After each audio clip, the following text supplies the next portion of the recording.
The topic today, of course, we're going to be talking about customer health scores and how do you use data to drive adoption, and in particular, how relevant and useful customer health scores can be to enable that. I'm going to hand off to Sherrod to share her introduction and tell us a little bit about herself. Yeah, thank you. Well, thank you for having me on your show. So I'm Sherrod Patching. I lead our global customer success management team here at GitLab. It's essentially a team globally of fairly technical CSMs who are really working with our customers on platform adoption. So our primary mandate is, as you would expect, to ensure that customers are seeing value from the platform, from their adoption, that we're really guiding them through best practices and being the advocate for them internally and in aligning with their business outcomes. I am a mom. I've got two little girls, 4 and 7. I think as we started this show, I'm based in San Jose. Been with GitLab for about 3 years and change. But if you're not familiar with GitLab, we are a DevSecOps platform. So we are essentially a place for everywhere from kind of all the software development lifecycle to happen within one place, and for teams to be able to collaborate to increase developer productivity and efficiencies, and to increase their security and compliance position also. Yeah. And thank you for that introduction. For those of you just joining us, please feel free to post your questions in the webinar chat session. We'll make sure your questions get addressed over here. Sherrod, you shared your introduction. I'm curious, I looked up your LinkedIn profile. You studied music for quite some time and then you moved into this role. Tell us a little bit about how that evolution happened. I think there's a lot of failed musicians in software from what I hear.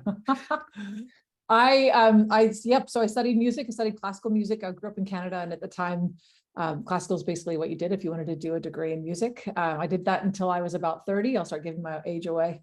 But on the sideline, had a job, as most musicians do. Found that I went from strength to strength in leading teams, and my music did okay. I had a few little white labels in the UK where I was living. I kind of lived in the UK for a long period of time, but my leadership went from strength to strength, and so I saw my career outside of music continuing to really develop.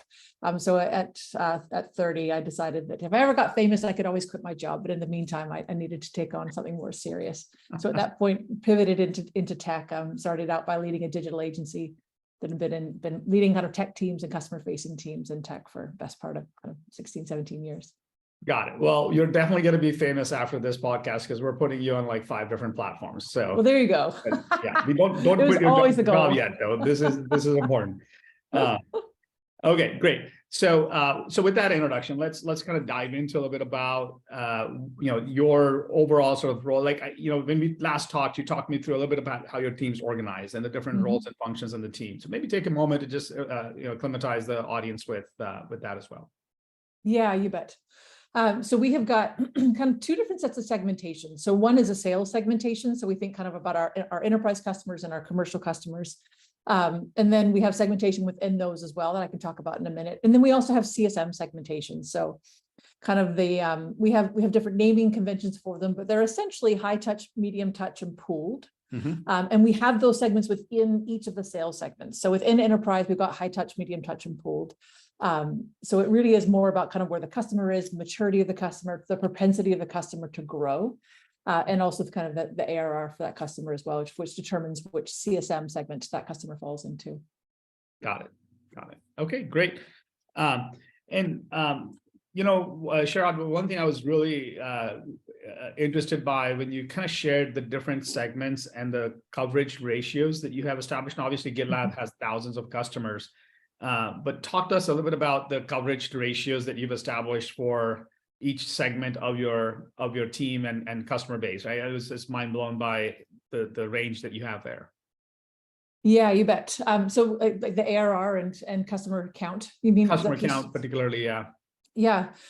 So we are for our high touch, we pretty much leverage every CSM at around $4.55 million per CSM. What that means in high touch is that could be just a handful of customers, and for your medium touch, that could be a high number more. So anywhere, it kind of varies from the sales segment, but that medium touch could go anywhere from 25 to 50 customers. Your high touch is anywhere from just a couple all the way up to really at most you're seeing kind of 10, 15.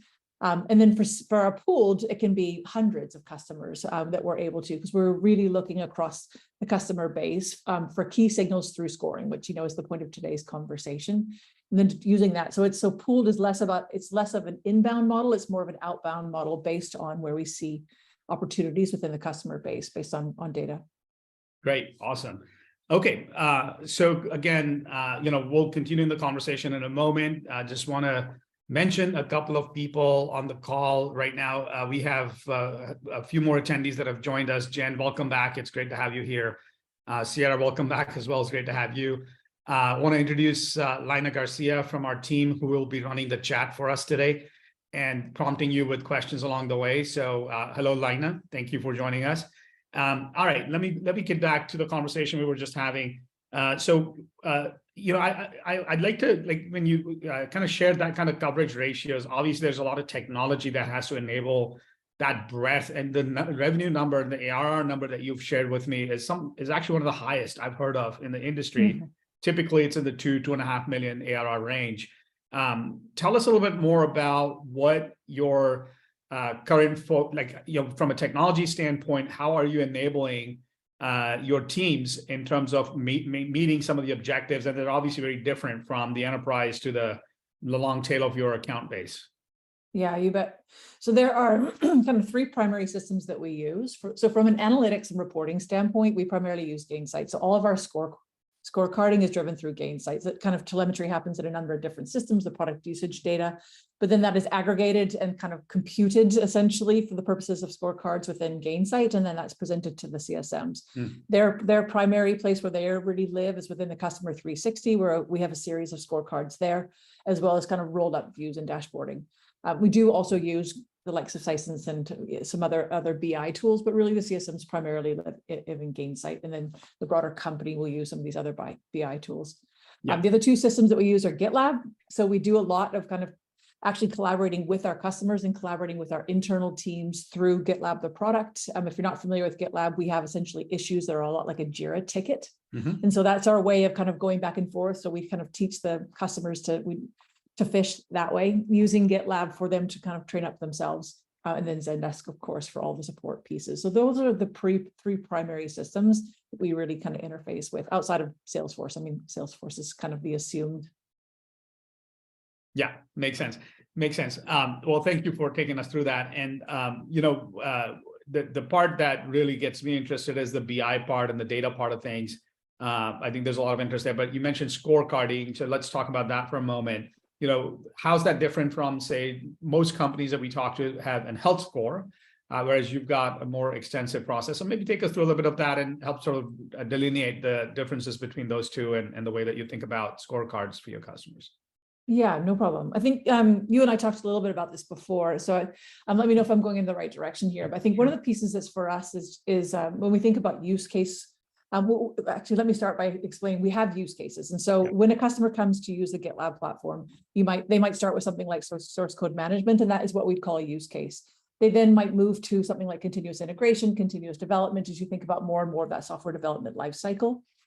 For us, we see that when a customer is using 3 use cases or more, they typically will renew and grow. And so we know that that's the inflection point of real value received from the platform. It's a proxy for the teams that are now collaborating more together. That's when they really start to see like the productivity improvements and the efficiencies. Mm-hmm. So for us, we use that as that's really what we call our North Star. So we're looking to get all of our customers to 3 use cases or more. And so for a CSM, our job is to say, right, I recognize the use cases that you came to us for, and sometimes they can be quite broad, and sometimes it could be as simple as SEM. How do I get you successful in this one and drive you towards the second and then the third, to understand what that roadmap is and partner with you on that? I mean, they're paying for these elements, so there's no sales piece in that. It's ultimately, how do we get you to greater value? So we track all of those. So each use case has a scorecard that then rolls up into a product adoption metric. Mm-hmm. And so we're looking at that kind of platform adoption, and then the unique points underneath that. Got it. So, the first question that pops in my head is why 3? Like, how did you come to that conclusion? Why not 2, 4, 5, whatever it is? Through data, quite frankly. Yeah. So through looking at our customer base and understanding what is that inflection point, particularly customers that are earlier on in their journey, that's what we've seen to be true. Got it. And so is there some signal there that indicates that if you're at 3 use cases, you're less likely to attrit, you're more likely to get value out of the product, et cetera? Yeah. We see the correlation with they're more likely to become a customer. So anything from trial to paid, and they're more likely to stay a customer and grow when they're hitting that inflection point of 3 or more. Got it. And Sherrod, when so you mentioned like the scorecards are at a use case level, and that sort of rolls up into a product adoption score. So can you maybe double click on that a little bit? Like when you say a scorecards at a use case level, what's an example of a use case? What does the scorecard entail in terms of the information associated with it? How do you roll it up to an adoption score? Is that a single metric? Is it multiple, data points? Like, just so that people can dive in and start asking their questions as well. Yeah, you bet. So the use cases are the ones that I alluded to, things around source code management, continuous integration. So within those, what we have done is we've used kind of through data insights, we've gone across our customer base to look to see, like, for a customer that is successful in source code management, what are the kind of the key features that they're using and to what volume? So like how many users across their user base are actively using them, and what are those key features that we know are indicators of a successful customer? So we've used kind of data science to look at that piece. And from there, then we take those kind of the top attributes across a particular use case. So for SEM, there's typically 3. We know that if a customer is using kind of 1, 2, and 3 within SEM, then they typically are successful within their adoption. And so that then becomes the SEM scorecard. Same thing for continuous integration. It's these three variables when we see that the customer is using these to a certain threshold. So we've used data science to determine within any use case, and for you and your platform, it might be different. I appreciate not many platforms are not use case based, but it may be something even along the lines of like logins. We don't necessarily have logins because of a lot of our developers are accessing us through the command line. Right. But whatever that may be, or there are certain areas of the product. So I think the correlation could essentially be when you see customers are using different areas of your product and to a certain threshold or features within those areas, then you can correlate that with success and value. So that's essentially the work that we did to understand that piece and then roll those up into the relevant scorecards. Gotcha. And I totally relate. I mean, we work with a customer where their data indicate they have a 7-day free trial process. They are a ordering system for restaurants to order supplies from suppliers. And what they essentially, as we started working with them, we recognized that once you get to 30 orders from that restaurant in the first week, that's where you have a 50% probability of conversion to a paid account. So the entire sort of business process and the organization has moved towards how do we get the customer to place their first 30 orders in the first week? And the first order creates a very high touch motion where the chat session is automatically invoked and a support or CS person gets on the chat on the other side and offers to help as they're creating their first order. So sounds very interesting and similar to what you described. I mean, obviously you're working on use cases, a very different type of metric. But then how does this all roll up into a score? And tell me a little bit more about, probably maybe start with how you think about adoption, right? Like there's a phase when the customer signs up and then they convert into a paying account when there's some sort of activity that happens before they move to a paid account. And then there's some adoption activity that happens after. So maybe can you talk a bit about that? Yep, no problem. So the kind of the 3 attributes that I mentioned, you have a score for each of those that then rolls up into a use case score, and then the use case scores rolls up into a platform score that is based on that 3 or more. So that's kind of that hierarchy that rolls up into that platform score that we have. When you think about a customer's adoption journey, to your point, we have a couple of things that we do for early indications of value.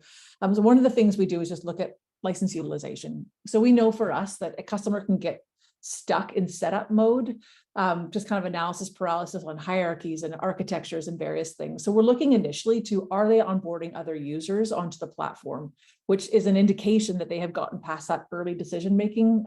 So we can see typically that when a customer gets stuck there, then it's kind of a no-brainer. And so license utilization seems like an obvious one. It's a little different for us because it is a proxy for the fact that they've gotten past that first hurdle. From there, we're then looking to see how quickly are they onboarding onto the different use cases. So we kind of have checks and balances in place to see at what point by month 6? By month 6, ideally, unless it's a large enterprise customer who has got major migrations that need to happen, then we're looking to see them really at those kind of either the 3 use cases or at least getting to a point of maturity within their desired use cases. So if a team bought us primarily for 2 use cases, are we on a path to getting there by month 6? And that we've got line of sight on how do we get them to the 3rd. So does that answer your question? Yeah, for sure. And again, I'm going to encourage anybody on the call to feel free to jump in and ask your questions. Michael has a question here. I think the question is more along the lines of how do you use data analysis to define whether a successful customer is evolving, and how often do you revisit this? So you establish certain scores and thresholds and metrics, etc. But what's the process to iterate on that, and what signals are you looking for as you think about iterating that? Yeah, I think the big piece for us has been just maturity. I mean, so we've had scorecards in place we rolled out Gainsight about 3 years ago. It's been an iterative process. And a lot of it has actually been getting the data into Gainsight. So there's a whole piece that had to happen outside of Gainsight, just even get Gainsight, the data kind of into Gainsight, and you're aggregating multiple data sources. So it was fairly complex. And then there's a whole piece around just kind of data integrity as you start to get in there and look at the data more closely. So we've been on a journey of, is this architected in the right way? Does this definitely reflect what we're seeing? Is it a true reflection of what we're seeing with our customer base? And some of that is just really kind of bottoms up feedback from the CSM team of, we see this, we see a cohort of customers that's showing up to be more red than others for a certain use case. But as we really dig into that, there are a lot of kind of outliers there that potentially point to the fact that we do need to consider whether or not the thresholds are correct. So I know it's a very convoluted answer to a short question, but yes, we continually look at the accuracy of these scorecards, and also the outcomes too, right? So if we've got a number of customers who are red for use cases that are constantly renewing and growing, maybe the thresholds are too aggressive, or vice versa. We have a number of green customers that are constantly contracting or churning, then, arguably our scorecards are off. And so we use those outcomes too, which are lagging, but very insightful over time. Yeah, got it. Is there a data team that supports you in this work? Yes, more and more so. So we have a CS ops team. We do have a data component of the CS ops team. So yes, absolutely. We also have a data science team as well that actually has not been a part of building our scorecards initially, but they do have predictive models that they've built, and we're now collaborating more and more. So they've built some predictive models that show propensity to contract or churn. And we're now kind of, as they've built that out and kind of gotten the first iterations out and getting some maturity there, we're now looking to consolidate that into a single view. So what can we see through product usage, and then what can we see through some of the other elements that even are things along the lines of how frequently are they engaging with their account team? Have they had an enablement session? What is the impact that an executive business review has? And so we're marrying those two scores at the moment into something that is even more rich. Gotcha. Yeah, no, it's very interesting. I think, I talk to companies across the spectrum in terms of early stage startups and companies that are far more mature and scaled out, similar to yours, Sherrod.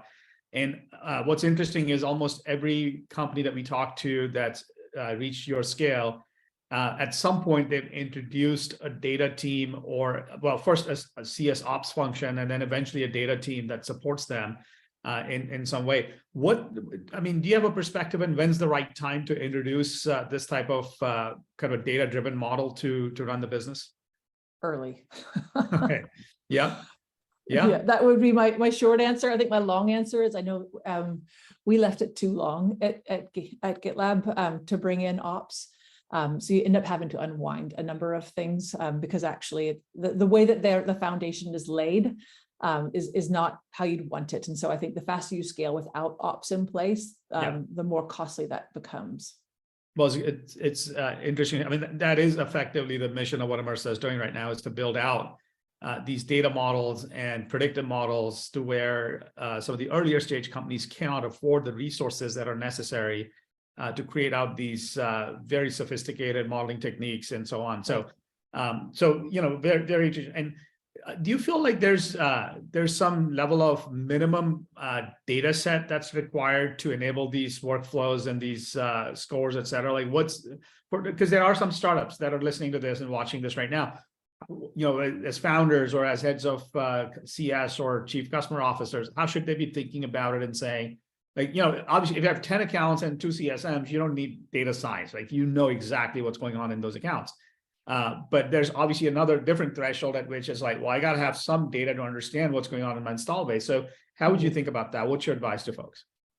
I'd just start building a baseline. I think it's the same for our customers too. Where a lot of times with our customers, it's just like, we can iterate on how we're going to track and what we're going to track, but if you don't have a baseline, you're just basically pushing that down the road.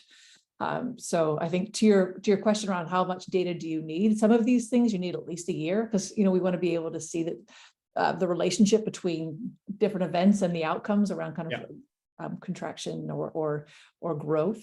But start tracking, get a baseline in place across different places so that you can begin to play with the data. Got it. Great. There's a great question here from Jan on the adoption of these scorecards by your CSM team, and how do they leverage that to prioritize their own work? What's the enablement process around it, and so on? Yeah, actually, I will do a plug for our handbook. So if you've not seen the GitLab handbook, please go. If you just Google GitLab handbook, customer success management, or CSM, you'll see it there. So one of our key values at GitLab is transparency. And so we do as much as we can to give back to the community. And so a lot of what I'm talking about, you can see. So you can see our scorecards and all the thresholds for them and the enablement that we do for our CSMs around it. So I'd encourage people to have a look at that. I think to your question around, do the CSMs use it? Yes, they do. And there's also a lot of other processes that are driven by that also. I think one of the things that we've actually found it's such a simple thing, but it's actually driving one of the greatest uplifts in value for us organizationally right now. Not everyone has access to Gainsight. And so one of the things that we do is that we actually have, for any customer, we have an at-risk update type in the timeline in Gainsight. So for any customer that is red, and the CSM can turn a customer to red, they can't turn a customer to green, but they can turn a customer to red. Because sometimes even data doesn't show you things, like they're talking to your competitor, right? So we have an override, essentially. There's a CSM sentiment scorecard that, when turned to red, overrides everything else to red, regardless of what data tells us, because there's something the CSM has heard that you can't see in data, but is to be true around risk. They complete an at-risk timeline. It's like one of the timeline types. Once they complete that, we then pull that written update as well as the context, like the reason and the impact, into all of our other systems of record. That gets written across into Salesforce, into Sysons. And then when we think about kind of our customers are tiered. So when we think about our ultimate customers, which is our top tier and where we see risk there, we then write that our red ultimate customers, like what are the common risk reasons? And then that then feeds into our triage with product and engineering and into things like our executive review as well. Very interesting.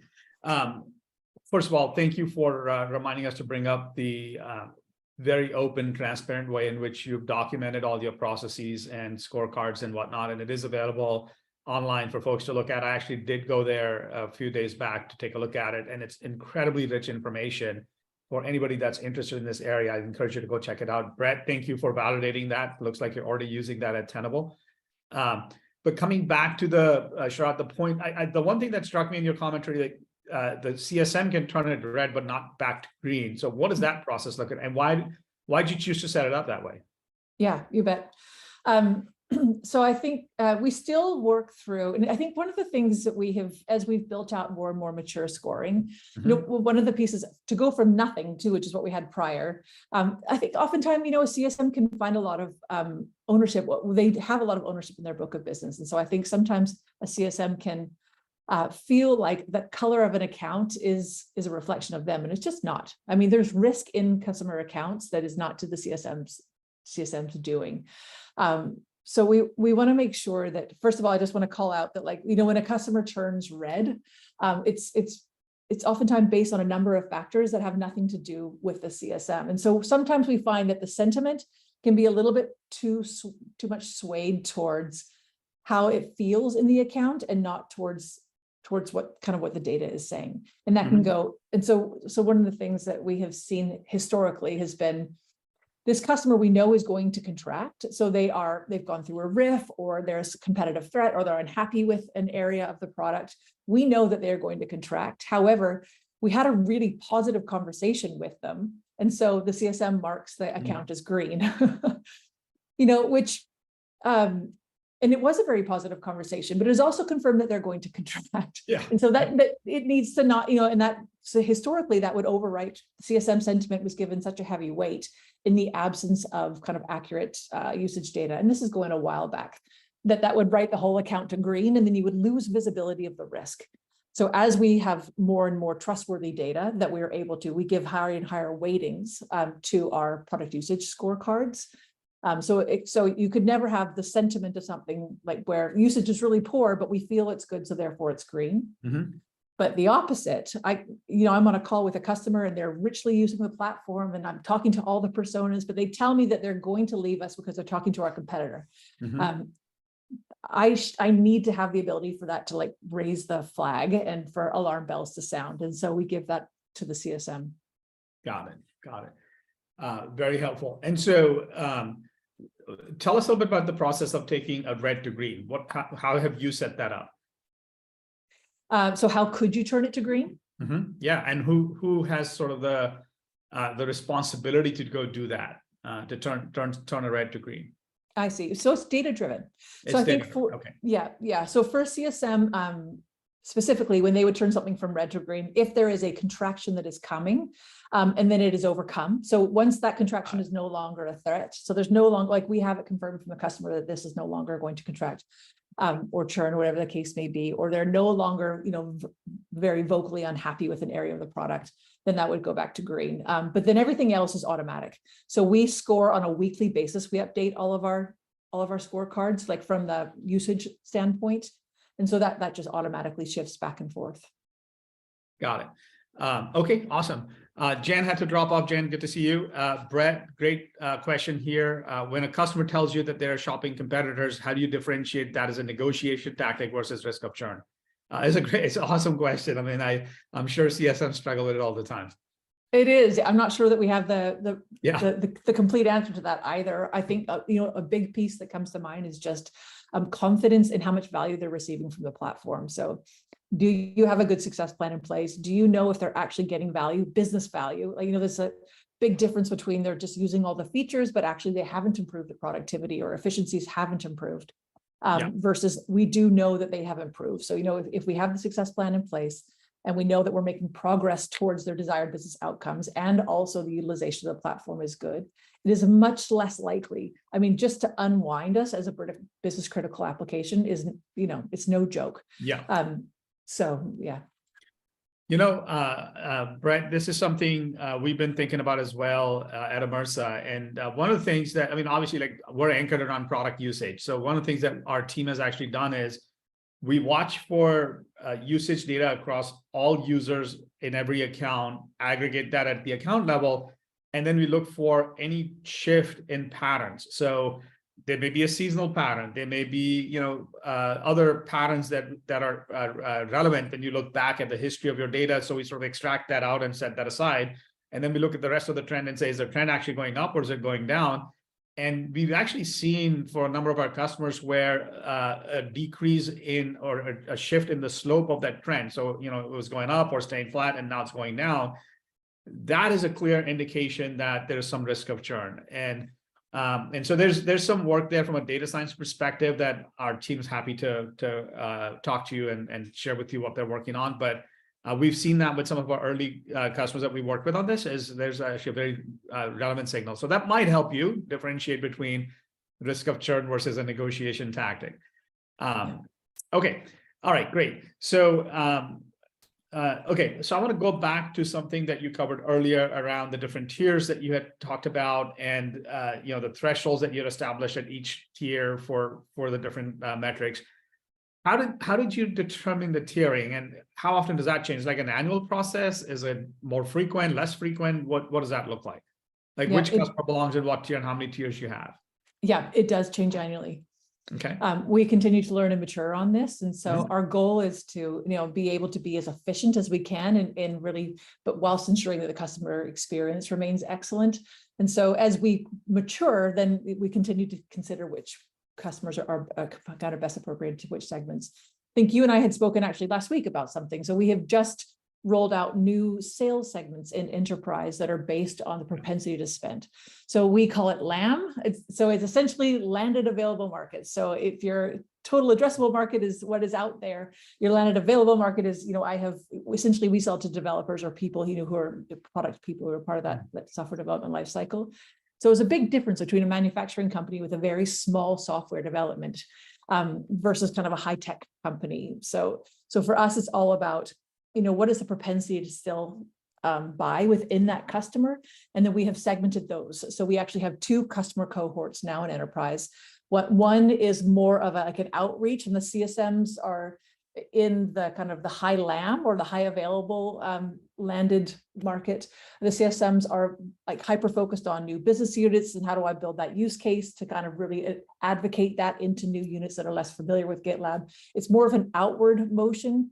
And then with the ones that are a lower LAM, so they could be, multi-million-dollar customers, but we've really sold to the majority at this time. It's like, how do I continue to ensure that they are increasing their value on GitLab, which both sets of CSMs do. But it's less of an outward motion and more of kind of a farming. Like, how do we ensure that this customer continues to be successful, that they are continuing to have additional consolidations onto the GitLab platform to drive additional cost savings or whatever the case may be. Got it. Great. Great. And for those of you who are hopping off, just know that you will have a recording of this call available to you within the next 24 hours. So you'll be able to catch up with the rest of this. Sierra, thank you for joining us. And you'll be able to also share this with your friends and colleagues in the industry. So feel free. Okay, great question here from Lina. And it's not just Sherrod for you, but for everybody on the call, if you don't mind sharing your perspective on it. But I think you mentioned a minute ago, Sherrod, that the CSM's perspective is weighed fairly heavily in the scoring methodology. So how do you assign those weights, right? What the quantitative information that you're getting versus the qualitative information that you're getting from your customers, how do you assign the weights? How do you balance that out? Yeah. So they actually are assigned less and less. And our goal is to get to a point where it has a very low weighting on it, where it's as data-driven as it possibly can be. And not because their opinion matters less and less, but more because we want to be more and more data-driven as we have greater confidence in the accuracy of our data. Yeah. When we first rolled out Scorecards, we didn't have any product data at all.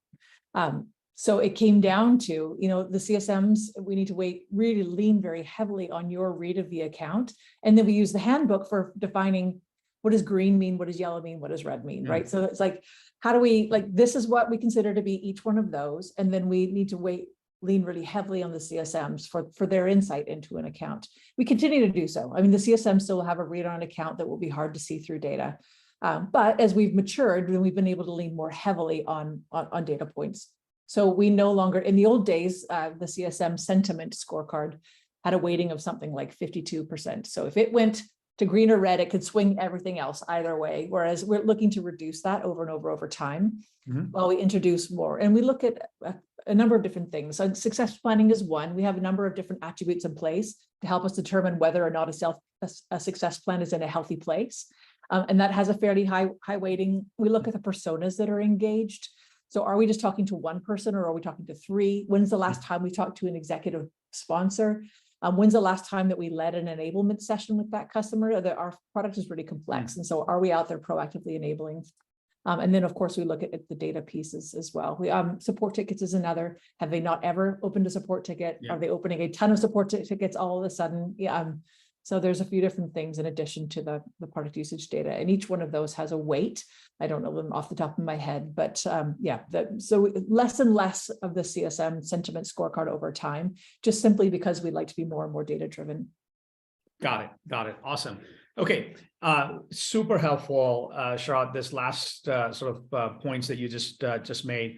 And I think what I took away from this, that as you're moving to a more data-driven process, that's not to say that there's less weight on the judgment of a human involved in the process. It's more about taking advantage of the data that you're already collecting to make better decisions and to help the humans in the loop make better choices and better decisions. I think that at a philosophical level aligns very nicely with the way that we think about solving these problems, which is how does the intelligence layer actually help the humans to make better choices, better decisions about what they're trying to solve for.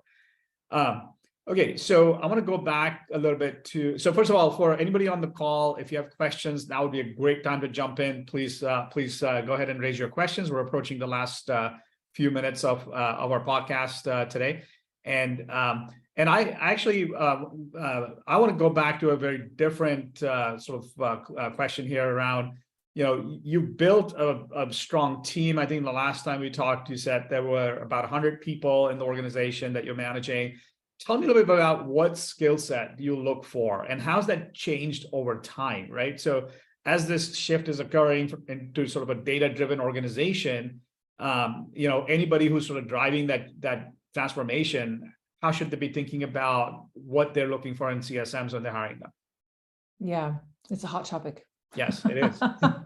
Yeah, we continue to evolve. I think our product is very challenging. It's very it's a technical product. Yeah, and so I mean we're dealing with developers.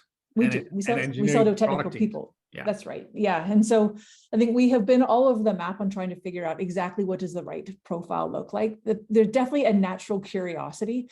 If you're familiar with the software development life cycle, if you understand the space, if you understand the DevOps space, that's key to understand. We're trying to learn a whole new industry and also a whole new product at the same time. It can be a big ramp. And so we look for people who have a familiarity with software development lifecycle. We also look for an aptitude.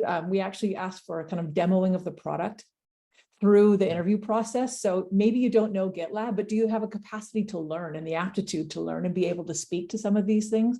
Because ultimately that is what we're asking you to do with our customers. And, and we really want our CSMs to not be architects, that, we want them to be best practice, trusted advisors. But you do need to be able to speak to the product. And so being able to weed out whether or not a person can do that in the interview process is incredibly key. We also want someone who can be proactive, of like that. He's oftentimes, I think, can be comfortable to sit back and say, hey, what questions do you have for me? And it's really important that we understand, how do we get you to that next use case? What are the required steps? Got it. Sherrod,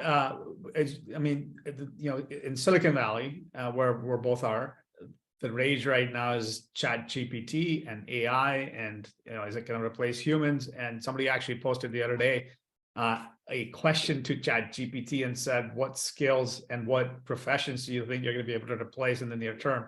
And it came up with a list of 20 along with the reasons why, what skills required in that role, and what is ChatGPT sort of self-assessed that it's good at. It's a little creepy and a little scary, and I'm sure a lot of people are trying to figure this out. Do you have an opinion? How do you see that impacting the world of customer success? Oh, early days. I think I would love, from a scoring standpoint, I'm very excited about what AI can do with scorecards, right? Like everything that we have talked about today, to a degree, is still rules-based.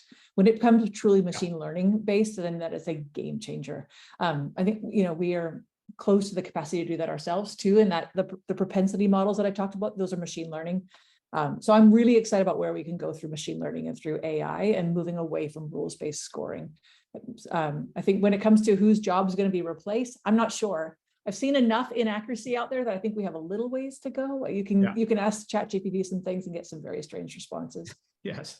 There's a lot that's happening in development too around AI. We're doing a lot as a company too around like code completion and some really cool things. And so I'm excited about where this is going. I think it's early days. I think there's a lot of security things that need to be considered also before we quit our jobs. Yeah, of course, and for different reasons. Some for music, some for because AI stepped in. But look, I'm really curious. Like in the development world and the people that you sell to, there's this notion of co-pilots that's been around for a while, and it's getting better and better. So how does the machine actually help you code better and faster? And do you see something like that emerging in the world of customer success, for example, where the data that you need and that's going to help you make some choices and decisions is essentially, hovering around you or, on your screen somewhere, and you can ask it a question. It tells you which accounts are going to churn, who should I talk to today? I mean, do you see a vision or a world like that emerging in the next few years? Oh, absolutely. Yeah. You must also. I think we're definitely going that way. Yeah, well, we're definitely thinking about that and saying, how do we accelerate that thread? Yep. So that is clearly on our minds. Okay, great. What an awesome conversation today. Thank you so much for your time. And Pleasure. thank you everybody, who joined us today from various organizations, sharing your perspective, asking your questions, sharing your insights. Very, very valuable discussion to us. And for anybody who is not able to join, feel free to share the recording with your friends and colleagues. If you have suggestions on who else we should be talking to in the industry because they're thinking ahead of their peers in terms of how the world changes and evolves in the world of customer success, please send them our way. Sherrod, if people want to reach out to you, what's the best way they can connect with you for any additional conversations? Yeah, find me on LinkedIn. It's probably the fastest. So just Sherrod Patching, you'll find me. I was a part of the GitLab org there. So yeah, would love to connect with more in the space. Awesome. All right. Thanks, everybody. We're going to sign off. Great. Thank you. Thank you.